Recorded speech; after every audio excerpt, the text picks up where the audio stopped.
Hey everybody, we're back. We're going to talk today about some things I think you'll enjoy. This is Gastro Primo. We're in search of a happy belly. Please like us on Facebook and follow us if you would.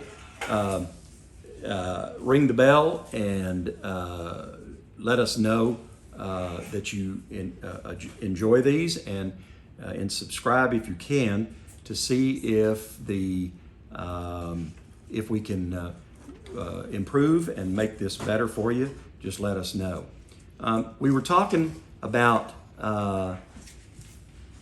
the glycolytic pathway and Krebs cycle and the electron transport chain last time, and I wanted to get back into that to help you understand what it is you're trying to achieve when you are on a diet and trying to lose weight. The key, let's just be real honest about it, is arithmetic. And it's simply how many fuel packets or storage units you put into your body minus how much you burn up, leaves you with a sum total of whether you gain weight, maintain your weight, or lose weight. So when you sit down and you calculate, you have to really understand how the human body does what it does. First of all, every morsel of food you put in your body does not get absorbed, therefore does not get stored. So it's a false or a misconception that if you sit down and eat a candy bar, it's going to go right to your hips. That's just not how it works. I know it seems that way, but that's not how it works. The body has to go through a lot of processes before whatever it is that you eat turns into storage or fat. And let's remember that fat is a useful thing. It's something our maker made to allow us to be self-contained, meaning that you don't have to look at fat as being the enemy. It isn't. It's doing what it's supposed to do. The problem is the enemy is our hands to our mouths. If we could learn not to put things in our mouths that shouldn't go there, or restrict what we take in and consume, then the body's ability to manufacture fat wouldn't be an issue. And if you remember when you were kids, at least when you're adults my age, you don't remember too many fat people running around 60 years ago. Well, that's probably because, number one, we were way more active back then than we are now. We didn't sit at the computer. We didn't watch television. We didn't hang around in the house. If you remember, our mothers told us on Saturday mornings to be out of the house after breakfast and don't come back till the sun goes down. And we all did that. So we were active all day long. Well, how many kids nowadays do that? There's lots of reasons why they don't, but nonetheless, they don't. Therefore, kids are growing up with their storage organs, their fat, storing that fuel instead of utilizing it. Okay, that's just one consideration. But when you start talking about the food that we eat, well, the scientists and the farmers, that we have no one in that group to blame, they're simply producing what the demand is out there. Once that product is available, then it is made in such a highly refined, highly biologically available component system that when you put it in your mouth and chew it and swallow it, there's so little processing that has to be done by the GI tract now that even the GI tract that used to require energy to do a lot of manipulation of foodstuffs is no longer required. So that little bit of energy that the GI tract used to use to break up, process, and absorb food nowadays is almost rubbed out, because the foods are already processed for us by the time we put them in our mouth and chew them up and swallow them. So again, all of these things go into the mathematics of weight gain or weight loss. So when you talk about protein as a calorie generator, carbohydrate as a calorie generator and fat as a calorie generator, then you have to look at, well, what potential do they have? Well, that calls into play a science called calorimetry. And what calorimetry is assessing what foodstuffs yield if completely combusted or completely broken down. So in general, we look at carbohydrates as yielding about 3.4 calories per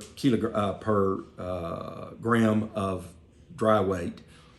Fat, 9 calories per gram of weight, and protein as about 4, somewhere in between carbohydrates and fat. So the product is how much of each you get, and you simply do the arithmetic to multiply it times its factor to find out how many calories each gram of that food generates. Now, some people get crazy and they want to dry weight their food before they eat it. I don't think that's necessary. I think you can eyeball it and you can give yourself generally a number that works. And then if you're looking to burn that calorie mass off, then yeah, you can do calorimetry on your exercise patterns, which can easily calculate how many calories you burn off doing certain activities. And we'll get into that later. But right now, what you want to do is start looking at how it is that your dietary intake is managed. So measuring calories per gram of material is a useful calculation. And if you get into the habit of doing that, you can pretty much see how many calories a day you're consuming. And you can quickly find out what foods are calorie rich and what foods are calorie poor. Further, and this is where it gets really tricky, calories probably are only a portion of the process. We've always been taught, eat less calories. Well, that's true, it does work, but it's not as effective as you might think. Why? Well, because fat as a storage item is out of reach of the typical furnace, the mitochondria, to burn as a fuel. Why? Well, because the mitochondria, the mammalian mitochondria, has been over the centuries, it has evolved to preferentially burn carbohydrates, then protein, and then fat. Now, not always in that order, but as a preference, usually in that order. So if you take carbohydrates off the table, then the body preferentially begins to shift toward protein and fat. Well, what you'd like for it to do is not take protein, because protein is the major component of muscle and other structures like your heart, your kidneys, your liver, your spleen, the pancreas, organs that are important to you. You'd like for it to preferentially go after the fat. How do you do that? Well, the way you do that is teach your body a preference. By doing that, the way you want to approach it is to take away its preference. Well, that's generally carbohydrates. And once you've done that, then fat comes closer to the carburetor, comes closer to the combustion, and therefore you begin to take fat out of your stores as fuel. Because remember, the body has to have fuel to blink your eyes, to regulate and maintain your heartbeat, to make urine, to walk. All of the structural functions that your body needs require fuel, and the body constantly requires fuel. Even when you're asleep, it requires fuel.